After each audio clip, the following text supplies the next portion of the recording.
I'm Abir Kausalya, Law of Attraction Coach, Ricky Angelic Master. இன்னைக்கு நம்ம எதை பத்தி பார்க்க போறோம்னா டைப்ஸ் ஆஃப் மெடிடேஷன் தான் பார்க்க போறோம். ஏன்னா நிறைய பேருக்கு வந்து டவுட் இருக்கு, மெடிடேஷன்னா என்ன, எந்த தாட்ஸுமே வராம கண்ட்ரோல் பண்றதா இல்ல நம்ம மூச்சை கவனிக்கிறதா. ஸோ இதுதான் வந்து மேக்ஸிமம் இந்த ரெண்டு விஷயம் தான் வந்து மக்கள் வந்து மெடிடேஷன் அப்படின்னு சொல்லி நினைக்கிறாங்க. பட் மெடிடேஷன்ல பார்த்தீங்கன்னா நிறைய டைப்ஸ் ஆஃப் மெடிடேஷன் இருக்கு.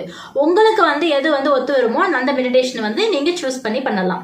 ஓகேங்களா? ஸோ ஃபர்ஸ்ட் மெடிடேஷன் வந்து என்னன்னா மைண்ட்ஃபுல்னஸ் மெடிடேஷன்.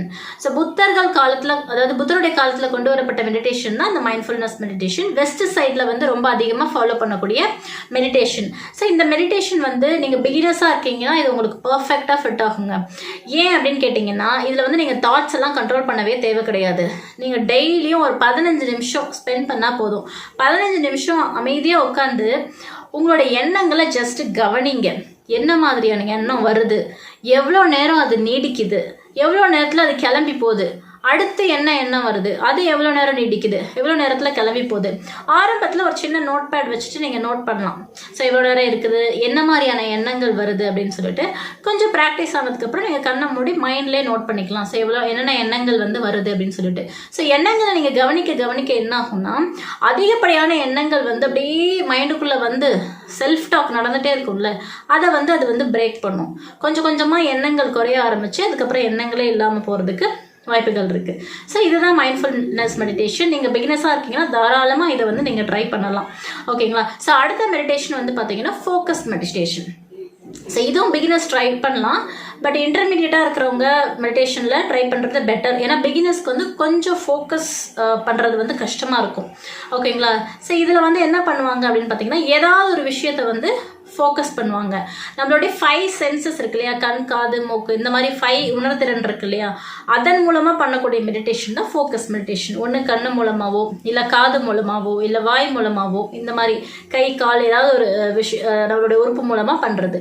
இப்போ பார்த்தீங்கன்னா ஜெபமாலை இருக்குது. ஜெபமாலை எடுத்து அதில் இருக்கிற பீட்ஸை வந்து எண்ணுவாங்க. வயசானவங்க நம்ம நிறையா பார்த்துட்ருப்போம், ஒவ்வொரு பீட்ஸாக எண்ணுறாங்க இல்லையா, அது வந்து ஃபோக்கஸ் மெடிடேஷனில் வரும். இன்னொன்று என்ன வரும் அப்படின்னு சொன்னால் ஒரு கேண்டில் ஒளிச்சுடர் இருக்குது, இல்லை ஒரு விளக்கேற்றி வச்சுட்டு அந்த ஒளிச்சுடரை வந்து கண்ணை இமைக்காமல் பார்த்துட்ருக்கிறது, கண்ணில் தண்ணி வர வரைக்கும் அதை வந்து பார்த்துட்ருக்கிறது. அதுக்கப்புறம் கண்ணை மூடி அந்த ஒளிச்சுடரை வந்து நம்ம அகக்கண்ணில் இமேஜின் பண்ணுறது, இதுவும் ஃபோக்கஸ் மெடிடேஷனில் வரும். அதுக்கப்புறம் மூன் கேசிங், அதாவது என்னென்னா நிலாவை போயிட்டு இப்போ எப்படி நீங்கள் விளக்கொலியை பார்த்தீங்களோ அதேமாதிரி நிலாவை வந்து நம்ம முறைச்சி பார்த்துக்கிட்டே இருக்கணும். நம்ம கண்ணில் தண்ணி வர வரைக்கும் மறுபடியும் மூடி கண்ணில் வந்து இமேஜின் பண்ணணும் அந்த நிலாவை. ஓகேங்களா? ஸோ இதெல்லாம் வந்து ஃபோக்கஸ் மெடிடேஷனில் வரும். இதை வந்து நம்ம பண்ணுறதுனால என்ன பலன் அப்படின்னு சொல்லி கேட்டிங்கன்னா நிறைய ஞாபக மறதி இருப்பாங்க இல்லையா, எனக்கு எதை வச்சாலும் மறந்து போயிடுது, ரொம்ப ஞாபக மறதி இருக்கிறவங்க அப்படின்றவங்க இதை நீங்கள் பண்ணிங்கன்னா உங்களோட ஞாபக சக்தி அதிகமாகும். படிக்கிற பிள்ளைங்களாம் இருந்தீங்கன்னா படிக்கிறது வந்து நல்ல ஞாபகத்தில் இருக்கும், நல்லா படிக்க முடியும், கான்சன்ட்ரேஷன் அதிகமாகும். உங்களுக்கு கான்சன்ட்ரேஷன் இம்ப்ரூவ் பண்ணணும்னா நீங்கள் ஃபோக்கஸ் மெடிடேஷன் சூஸ் பண்ணலாம். ஸோ அடுத்த மெடிடேஷன் வந்து என்னென்னு பார்த்தீங்கன்னா மந்த்ரா மெடிடேஷன்.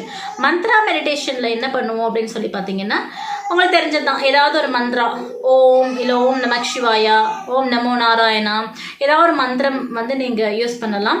இல்லைன்னா வார்த்தைகள் கூட யூஸ் பண்ணலாம். நம்ம ஹோ புனப்புல பார்த்தீங்கன்னா I am sorry, please forgive me, thank you, love you, இந்த மாதிரி ஃப்ரேசஸ் யூஸ் பண்ணுறோம் இல்லையா, இந்த மாதிரி ஃப்ரேசஸும் யூஸ் பண்ணலாம்.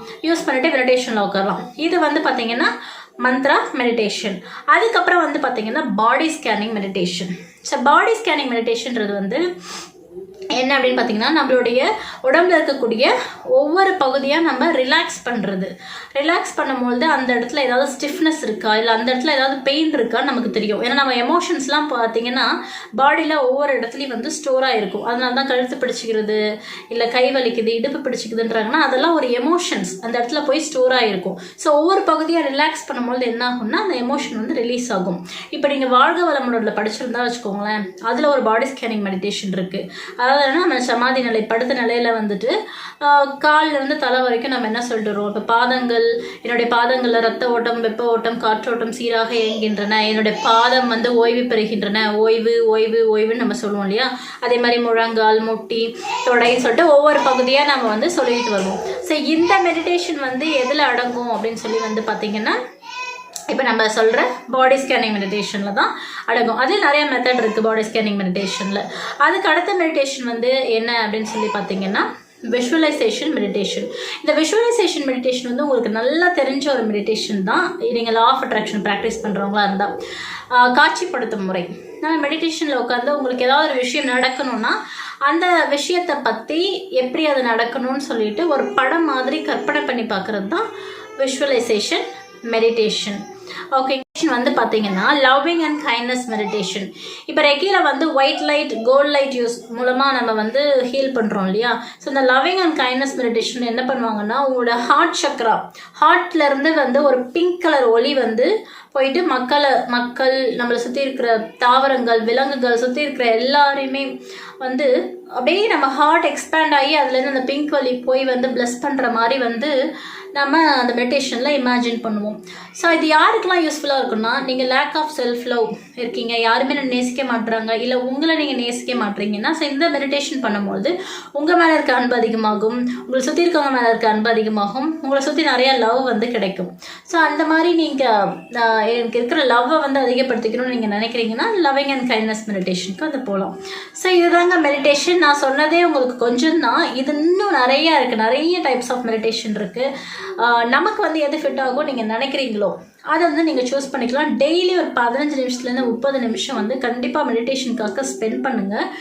அதை நீங்கள் பண்ணாதான் நீங்கள் லா ஆஃப் அட்ராக்ஷன் ப்ராக்டிஸ் பண்ணணும் அப்படின்னு நினைக்கிறவங்க இது பண்ணாமல் நீங்கள் பண்ணவே முடியாது. அங்கே போய் காட்சிப்படுறதெல்லாம் பண்ண முடியாது. மெடிடேஷன் பண்ண தெரிஞ்சால் தான் நீங்கள் காட்சியை படுத்த முடியும். மைண்ட் வந்து ஃபோக்கஸ்டாக இருக்கணும் இல்லையா.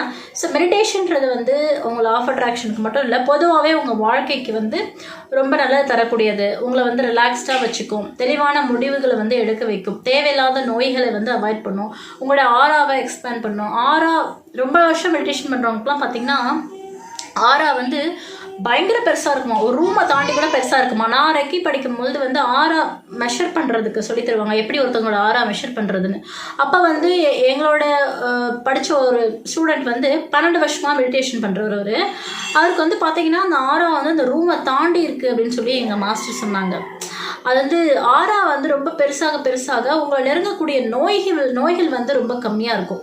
ஏன்னா ஆராவை கிராஸ் பண்ணி தான் எந்த நோயாக இருந்தாலும் உங்களை டச் பண்ணணும். இதுவே வந்து பார்த்தீங்கன்னா கேன்சர் பேஷண்ட்டோ இல்லை எய்ட்ஸ் பேஷண்ட்டோ ஏதோ ஒரு டிசீஸால் ரொம்ப சீரியஸாக ஐசியூவில் இருக்கிறாங்க, அந்த மாதிரிலாம் ஒரு பேஷண்ட் பார்த்தீங்கன்னா அவங்களுக்கு ஆராவே ரொம்ப உடம்போட ஒட்டின மாதிரி இருக்கும். ஸோ ஏன்னா ஆரா இல்லாதனால தான் அவங்க ஈஸியாக வந்து டிசீஸ்னால அஃபெக்ட் ஆகுறாங்க. ஸோ அந்த மெடிடேஷன் மூலமாக வந்து உங்களுக்கு நிறைய பலன்கள் இருக்குது. கண்டிப்பாக நீங்கள் வந்து மெடிடேஷன் பண்ணுவீங்க நம்புகிறேன். இந்த வீடியோ உங்களுக்கு பிடிச்சிருந்துச்சின்னா லைக் பண்ணுங்கள், கமெண்ட் பண்ணுங்கள், உங்கள் ஃப்ரெண்ட்ஸ் அண்ட் ஃபேமிலி மெம்பர்ஸ்க்கு ஷேர் பண்ணுங்கள். இது மாதிரி இன்னும் ஏதாவது டாபிக்ஸில் நீங்கள் வீடியோ போடணும்னு ஸ்பெசிஃபிக்காக விரும்பினாலும் கமெண்ட் செக்ஷனில் தருவீங்க, இல்லை வந்து வாட்ஸ்அப் நம்பருக்கு வாட்ஸ்அப் பண்ணுங்கள். நம்மளோட ஃப்ரீ ரெக்கி ஹீலிங் குரூப்பில் எவ்ரி Thursday வந்து நம்ம ஃப்ரீ ஹீலிங் கொடுக்குறோம். நீங்கள் ஜஸ்ட் உங்கள் நேமும் லொக்கேஷனும் முன்னாடி நான் சொன்னால் போதும். குரூப் ஓப்பன் பண்ணும்பொழுது அந்த குரூப்போட லிங்க்கும் கொடுக்குறேன். விருப்பம் இருக்கவங்க அதில் ஜாயின் பண்ணிக்கோங்க. மந்த்லி ஏஞ்சல் ஹோஸ்டிங் நடக்கும், அதுவும் வந்து விருப்பம் இருக்கவங்க நீங்கள் ஜாயின் பண்ணிக்கலாம். ஓகேங்களா. மீண்டும் ஒரு நல்ல பதிவில் நான் உங்களை சந்திக்கிறேன். அது வரைக்கும் உங்களிடம் விடைபெறுவது கௌசல்யா. நன்றி.